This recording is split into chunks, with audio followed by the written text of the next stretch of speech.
Una mujer que esperaba dar a luz en cualquier momento fue atacada en su propio apartamento en plena noche. La policía inició una investigación y pronto comenzaron a revelarse hechos bastante inesperados e inquietantes. Finalmente, lograron esclarecer este complicado caso. Pero el desenlace resultó ser tan impactante que incluso los detectives quedaron conmocionados por tal resultado.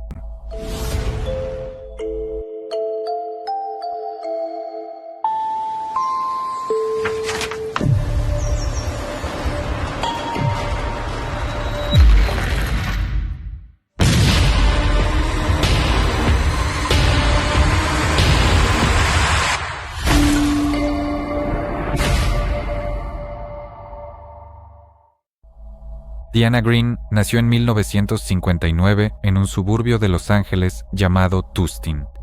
Su padre era militar y su madre dirigía una pequeña fábrica de confección de ropa.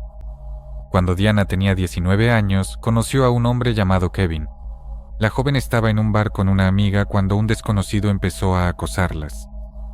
Él se mostró demasiado insistente, negándose a irse, y Kevin decidió intervenir. Después de que él lo ahuyentó, Diana se acercó a Kevin y le ofreció invitarle algo como agradecimiento. Unos días después salieron en una cita y su relación comenzó a desarrollarse rápidamente. En ese momento, Kevin ya estaba casado, pero él y su esposa estaban en proceso de divorcio. Mientras tanto, Kevin y Diana empezaron a vivir juntos y ella quedó embarazada.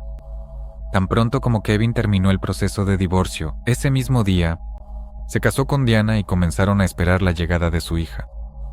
La pareja alquilaba un apartamento en un pequeño complejo residencial.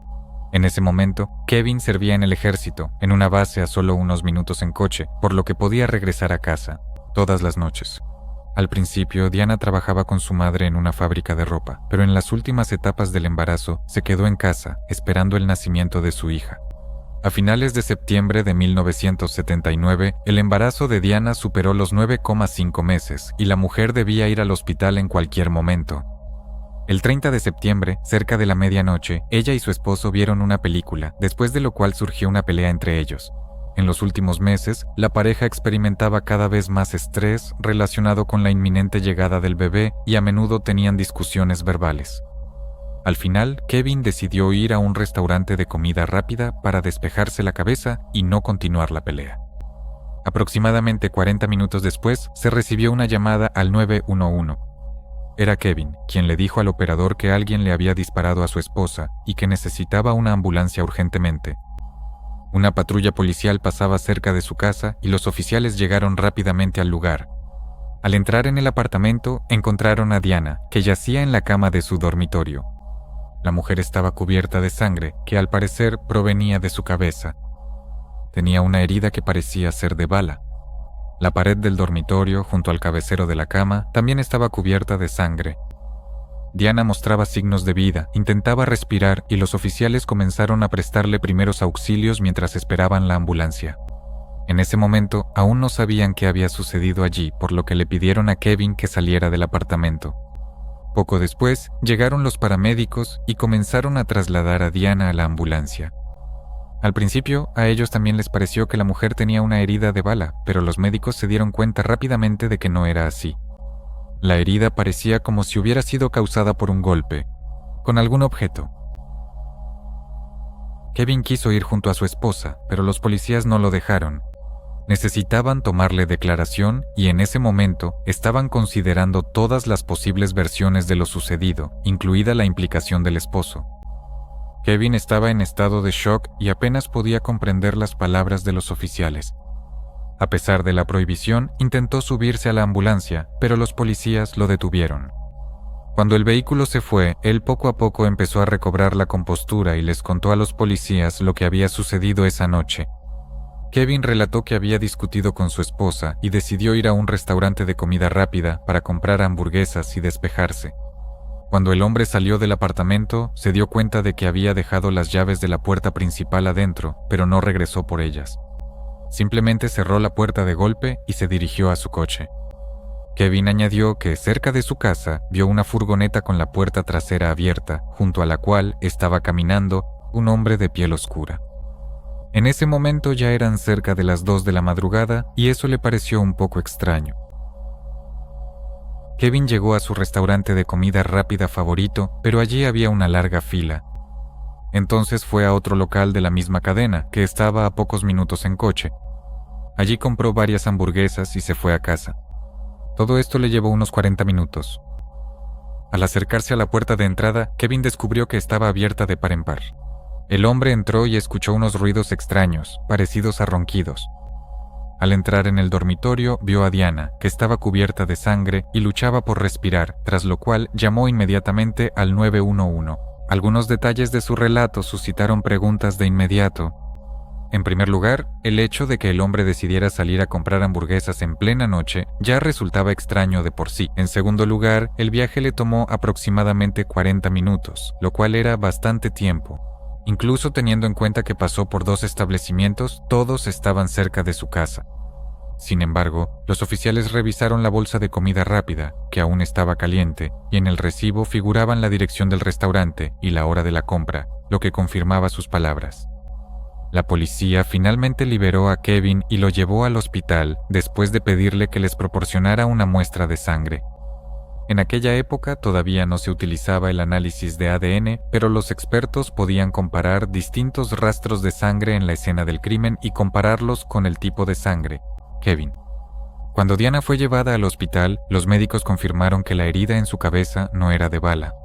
Lo más probable es que el delincuente utilizara un objeto pequeño pero pesado, como un trozo de madera, y con él asestó una serie de golpes fuertes.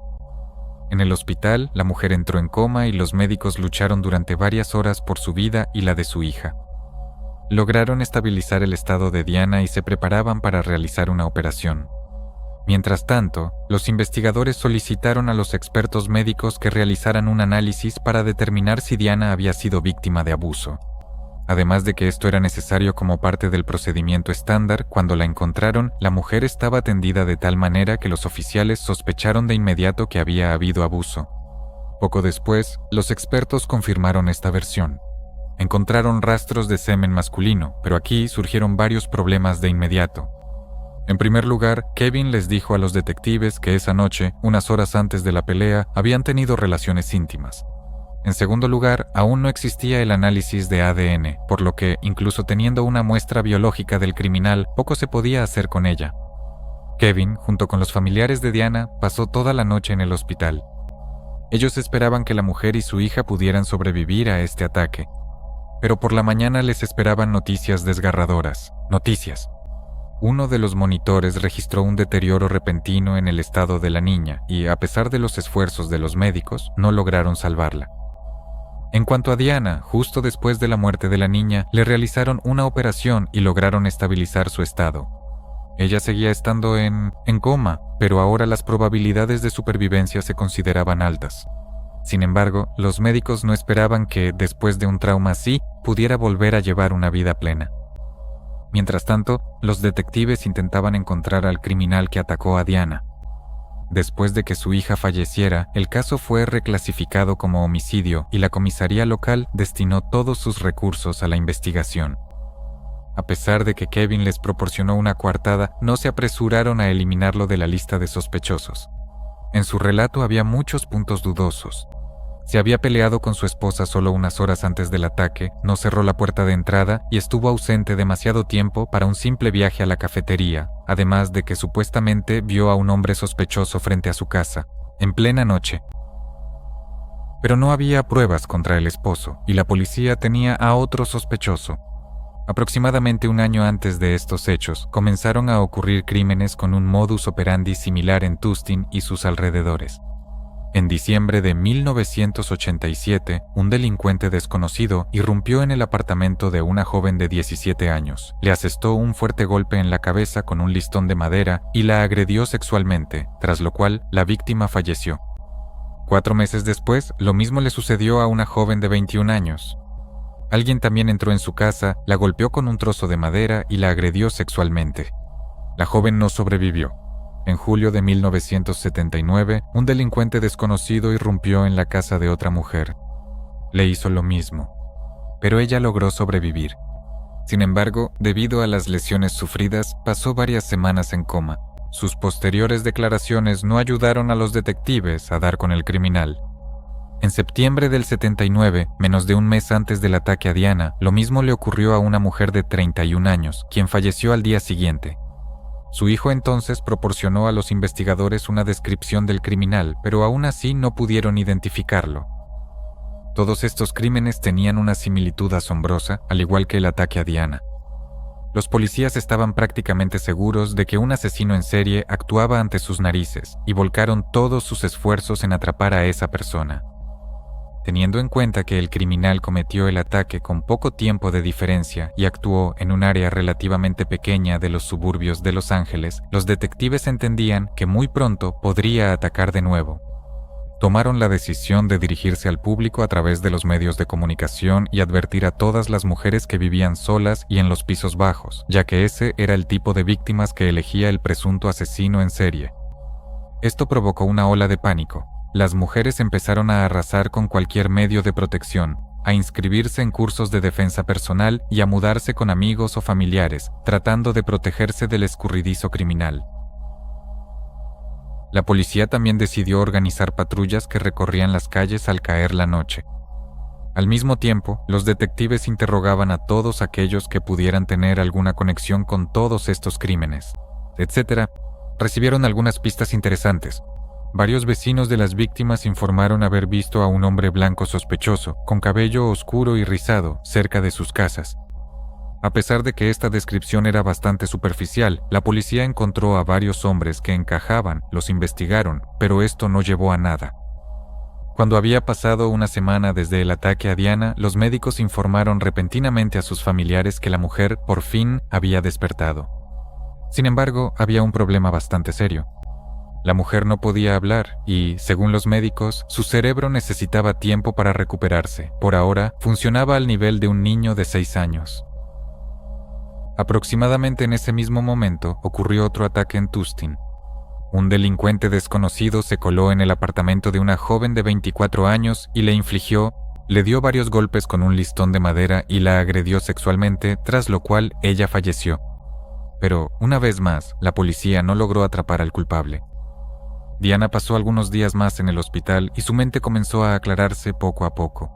Sin embargo, la mujer prácticamente perdió la memoria por completo y no podía recordar ni siquiera a sus familiares.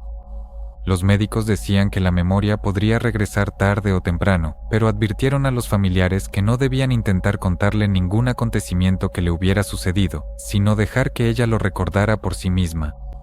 Cuando la amenaza para su vida desapareció por completo, dieron de alta a Diana del hospital y sus familiares la llevaron a casa. Teniendo en cuenta que Kevin tenía que trabajar en la base militar para pagar las cuentas, se mudaron a casa de los padres de Diana, quienes podían cuidarla las 24 horas del día. 2 semanas después, ocurrió otro ataque en la ciudad con un modus operandi similar, y esta vez el desconocido criminal mató a una joven de 17 años. Después de salir del hospital, Diana se dedicó activamente a la fisioterapia y su estado mejoraba gradualmente. Aún no podía hablar ni recordar lo que le había sucedido. Pero 6 semanas después del ataque, todo cambió de repente. Cuando la mujer estaba en una cita con la fisioterapeuta, la doctora sacó el tema del ataque y le preguntó si recordaba quién le había hecho eso. Para sorpresa de la doctora, Diana asintió de repente y señaló su anillo de bodas. Cuando la madre de la mujer llegó para recogerla, la doctora le contó lo sucedido. Y la madre le preguntó a su hija, ¿fue Kevin quien te atacó? Y Diana asintió. Inmediatamente después, la madre la llevó a la comisaría de policía, donde le contó todo al detective principal. El detective le hizo a Diana algunas preguntas más, y ella confirmó que de repente recordó el momento del ataque y al criminal. No era otro que su propio esposo. Para el detective, esto cambiaba radicalmente el curso de todo el caso. Él y su equipo estaban prácticamente seguros de que Diana había sido atacada por el mismo criminal en serie responsable de otros ataques similares. Pero ahora, al detective, se le presentaban varias preguntas de inmediato. ¿Podría Kevin ser ese mismo asesino en serie? El hombre vivía en la misma zona donde ocurrieron los ataques y coincidía con la descripción de varios testigos que vieron a un hombre de cabello oscuro. ¿O acaso Kevin decidió deshacerse de su esposa haciéndose pasar por el asesino en activo, teniendo en cuenta que todas las acciones del criminal en serie eran prácticamente idénticas una y otra vez? Esto no le habría supuesto ninguna dificultad. El detective entendía que, si arrestaba a Kevin ahora, su implicación en otros crímenes podría no ser nunca probada, y el propio hombre puede huir tan pronto como se da cuenta de que ha sido identificado. Así que el detective tomó una decisión bastante difícil. Les pidió a Diana y a su madre que siguieran fingiendo que la mujer todavía no recordaba nada y que regresaran a casa con Kevin. Obviamente, fue una gran prueba para ellos, pero aún así aceptaron. Los investigadores pusieron a Kevin bajo vigilancia y comenzaron a estudiar cuidadosamente cada uno de sus movimientos, con la esperanza de poder vincularlo con otros ataques. La policía se puso en contacto con los amigos y colegas de Kevin para averiguar más detalles sobre el sospechoso. Casi de inmediato lograron descubrir algo interesante. Quienes conocían bien al hombre contaron que su relación con Diana era bastante tensa. La pareja discutía muy a menudo, algo que también confirmaron los vecinos, quienes escucharon sus gritos en varias ocasiones. Según los amigos, Kevin solía quejarse de que su esposa se negaba a tener intimidad con él durante los últimos meses de embarazo. A pesar de todo esto, el propio hombre describía su relación como prácticamente ideal. Además de esto, los detectives no lograron obtener ninguna información adicional. Kevin se comportaba de manera completamente natural. Iba al trabajo y regresaba a casa sin detenerse en ningún otro lugar y no despertaba ninguna sospecha. Poco después, la policía recibió los resultados del laboratorio. Aquí les esperaba un descubrimiento interesante.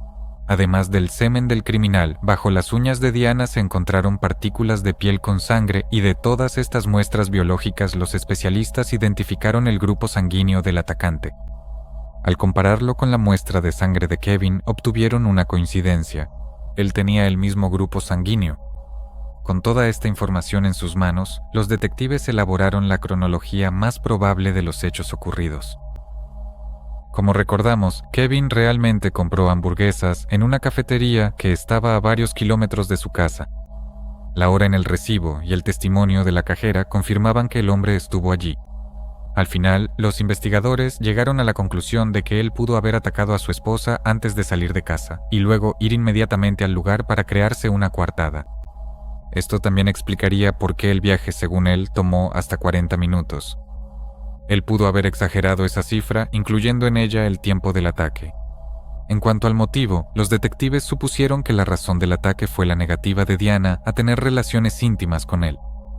Kevin declaró que habían tenido intimidad unas horas antes de lo sucedido, pero al mismo tiempo se había quejado repetidamente a sus amigos de que Diana no quería tener relaciones con él durante varios meses. Teniendo en cuenta que la mujer fue sometida a violencia, los detectives concluyeron que eso fue precisamente el detonante para Kevin. Después de esto, los detectives volvieron a hablar con Diana, y ella confirmó que recordaba claramente el momento del ataque, así como el hecho de que Kevin la había sometido a violencia.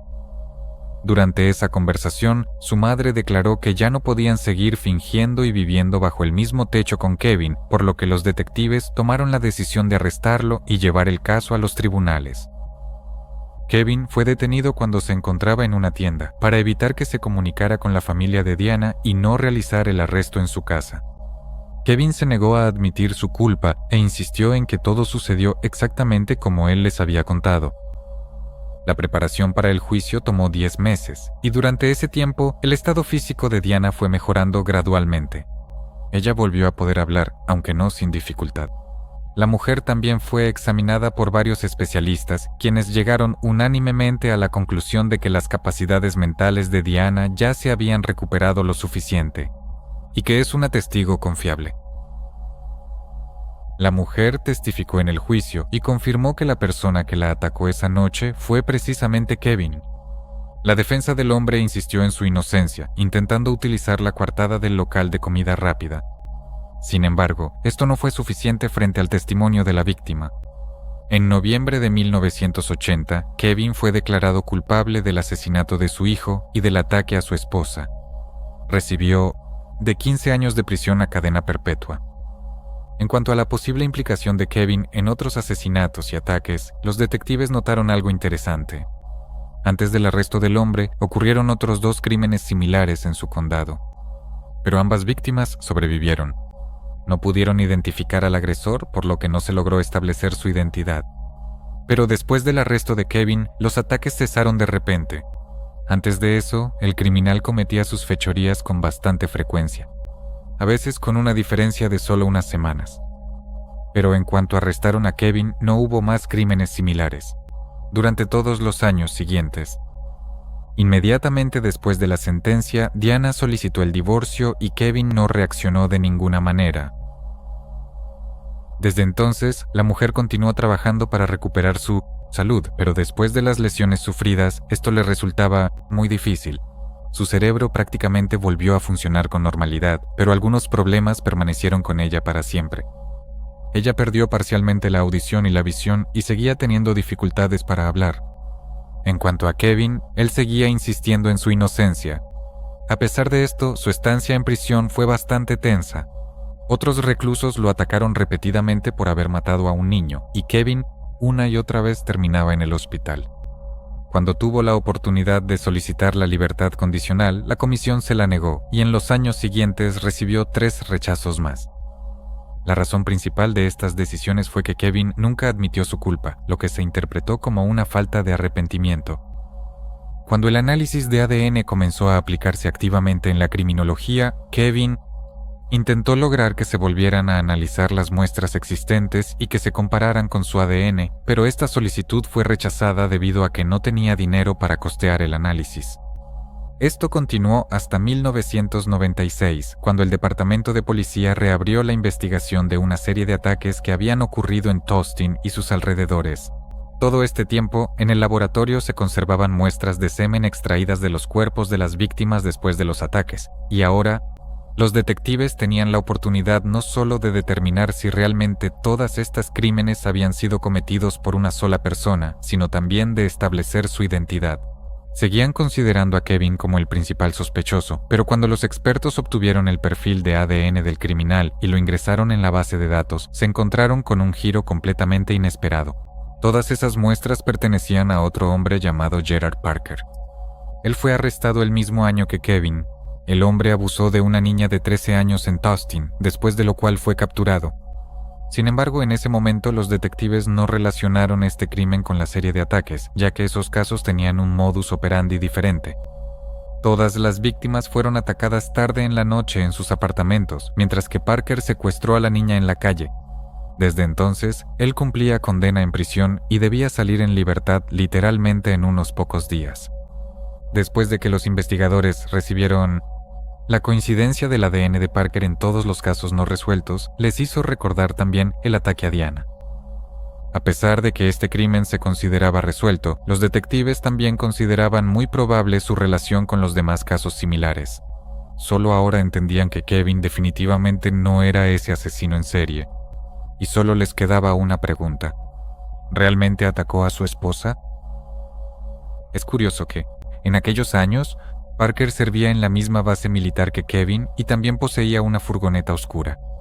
Como recordamos, Kevin les contó a los policías el primer día que había visto cerca de su casa a un hombre de piel oscura que rondaba una furgoneta oscura. Por esta razón, los detectives empezaron a preguntarse, ¿y si Parker fue quien atacó a Diana? El fiscal local fue a ver a Kevin a la cárcel y le habló sobre el progreso en la investigación de esa serie de asesinatos. También le pidió al hombre que proporcionara una muestra directa de su ADN para que los expertos pudieran realizar un análisis. Kevin, que había estado intentando lograr esto durante todos los últimos años, aceptó de inmediato. Mientras los expertos realizaban el análisis, los detectives se dirigieron a la cárcel para ver a Parker. En ese momento, todavía no le habían presentado cargos por la serie de ataques, ya que necesitaban tiempo para preparar un caso tan complejo. Sin embargo, los policías decidieron hablar con el sospechoso, con la esperanza de que pudiera dar una confesión. Parker comenzó a negar su implicación en esa serie de crímenes, tras lo cual los detectives iniciaron una conversación sobre el ataque a Diana. Antes del interrogatorio, estudiaron el caso de Parker, donde había algo interesante. Después de su arresto por el ataque a la niña, el hombre les dijo a los policías que el servicio militar fue lo mejor que le había pasado en la vida. Los detectives decidieron aprovechar esto y le preguntaron cómo podía permitir que otro militar pagara por su crimen. Siguieron presionando a Parker, apelando a su lealtad al ejército, hasta que de repente el hombre accedió y admitió que otra persona estaba en prisión por un asesinato que él había cometido. Después de eso, el hombre contó que esa noche realmente llegó a su casa en su furgoneta. Como en ocasiones anteriores, planeaba caminar por el vecindario, mirando por las ventanas de las plantas bajas y eligiendo a su víctima. Pero esta vez escuchó gritos provenientes de la casa de Kevin y Diana, y después de eso, un hombre salió a la calle. Parker vio que él no había cerrado con llave. La puerta, esperó unos minutos y entró al apartamento, donde atacó a Diana y abusó de ella. Al mismo tiempo, añadió que no conocía personalmente al esposo de ella, ya que en la base se dedicaban a cosas diferentes. Parker también hizo confesiones sobre todos los demás crímenes, admitiendo 6 asesinatos y 3 ataques que no resultaron mortales. De este modo, la policía obtuvo la confesión y los resultados de la prueba de ADN, que indicaban de manera inequívoca la implicación de Parker y la inocencia de Kevin. El fiscal le prometió al hombre anular su condena lo antes posible, y unos días después, Kevin fue liberado, tras haber pasado 16 años tras las rejas. Este giro en el caso provocó una gran repercusión. La razón no solo era que un hombre inocente había pasado casi la mitad de su vida por un crimen ajeno, sino también que a los detectives les tomó tanto tiempo encontrar al verdadero asesino en serie. Sin embargo, este no fue el último giro que esperaba a todos en este caso. Cuando Kevin salió en libertad, el estado de California accedió a pagarle $10,000 como compensación, lo cual, incluso para esa época, era muy poco. Varios años después, se le otorgó una compensación adicional de $100,000 por cada día que pasó en prisión, lo que sumaba $620,000. Varios años después, se le otorgó una compensación adicional de $100 por cada día que pasó en prisión, lo que sumaba $620,000. Pero la historia no termina aquí. A pesar de que Kevin fue completamente exonerado, Diana se negó a creer en su inocencia. Hasta ese momento, la mujer afirmaba que Kevin era el único que la había atacado. Pero después de que el material biológico encontrado en su cuerpo coincidiera con el ADN de Parker, ella presentó una nueva versión de lo sucedido. Diana declaró que esa noche Kevin la atacó y abusó de ella, y luego se fue. Después de él, Parker entró al apartamento e hizo lo mismo con ella. Al mismo tiempo, Parker afirmó que cuando entró al apartamento, la mujer simplemente estaba acostada en la cama y no tenía ninguna herida. El hombre dijo que fue él quien le dio ese golpe en la cabeza. La familia de Diana también propuso otra teoría, según la cual Kevin podría haberle pedido a Parker cometer ese crimen, y que precisamente por esa razón él se fue de la casa esa noche, dejando la puerta abierta. Sin embargo, el criminal siguió insistiendo en que él y Kevin no se conocían. La base militar albergaba a un gran número de soldados, muchos de los cuales no se conocían personalmente. Es más, tal versión indicaría que Kevin debía saber que Parker era el asesino en serie para poder pedirle que hiciera algo así. Kevin también negó cualquier vínculo con Parker y afirmó que nunca le haría daño a nadie, mucho menos a Diane y aún menos a su hija. Insistió en que no cerró la puerta con llave, simplemente porque no quería regresar por las llaves que había olvidado, justo después de la pelea con su esposa. También añadió que no deja de culparse por esa decisión. Diana hasta el día de hoy sostiene su versión de lo ocurrido, y esto puede tener una explicación bastante simple. El trauma que la mujer sufrió como resultado del ataque tuvo un fuerte impacto en su conciencia. Cuando salió del coma, los médicos advirtieron a todos sus familiares que no debían recordarle los hechos ocurridos. La razón de esto era que, en ese momento, su cerebro podría aceptar cualquier información como verdadera, y la mujer consideraría esos recuerdos como reales. Cabe señalar que incluso en el momento de la liberación de Kevin, 16 años después de lo sucedido, ella seguía enfrentando serias dificultades. Por ejemplo, a Diana le costaba entender el habla rápida. Esto indicaba que las consecuencias del trauma habían causado un daño irreparable en su cerebro. No se puede descartar que el trauma sea la causa principal de su convicción sobre la implicación de Kevin. En cuanto a Parker, en 1999 fue condenado a pena de muerte. Sin embargo, esa sentencia nunca se llevó a cabo. Tras muchos años de espera en prisión, en California se impuso una moratoria a la pena de muerte, por lo que Parker sigue tras las rejas hasta el día de hoy. Compartan su opinión sobre esta historia en los comentarios y no olviden darle like a este video si les ha gustado. También les recomiendo suscribirse a nuestro canal de Telegram, donde publicamos diariamente las noticias criminales más interesantes de todo el mundo, sin censura. Gracias por ver el video.